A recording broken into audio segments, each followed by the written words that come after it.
नोटबंदी हिंदुस्तान के गरीब, किसान, मजदूर और छोटे दुकानदार पर आक्रमण था।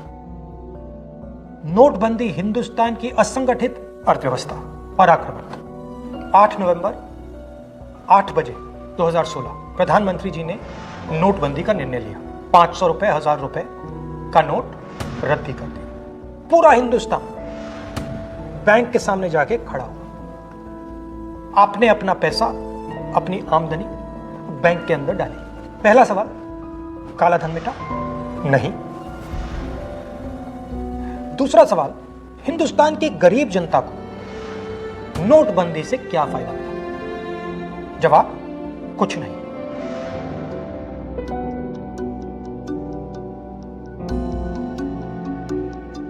तो फायदा किसको मिला? फायदा हिंदुस्तान के सबसे बड़े अरबपतियों को मिला। कैसे? आपका जो पैसा था, आपके जेब में से, आपके घरों में से निकालकर उसका प्रयोग सरकार ने इन लोगों का कर्जा माफ करने के लिए किया।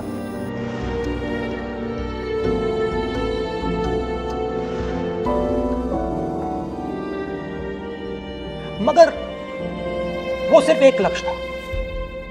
दूसरा लक्ष्य भी था छुपा हुआ, जमीन साफ करने का। जो हमारा इनफॉर्मल सेक्टर है, असंगठित अर्थव्यवस्था का सेक्टर है, वो कैश पे चलता है। छोटा दुकानदार हो, किसान हो, मजदूर हो, वो कैश से काम करता है।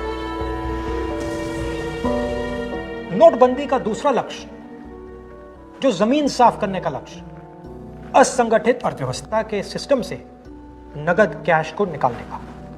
प्रधानमंत्री ने स्वयं कहा कि वो कैशलेस इंडिया चाहते हैं, कैशलेस हिंदुस्तान चाहते हैं। अगर कैशलेस हिंदुस्तान होगा तो असंगठित अर्थव्यवस्था तो खत्म हो जाएगी। नुकसान किसको हुआ?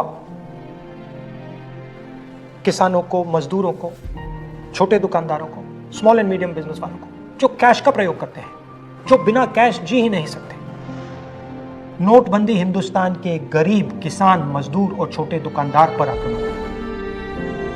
नोटबंदी हिंदुस्तान की असंगठित अर्थव्यवस्था पर आक्रमण था। और हमें इस आक्रमण को पहचानना पड़ेगा और पूरे देश को मिलकर इसके खिलाफ लड़ना पड़ेगा।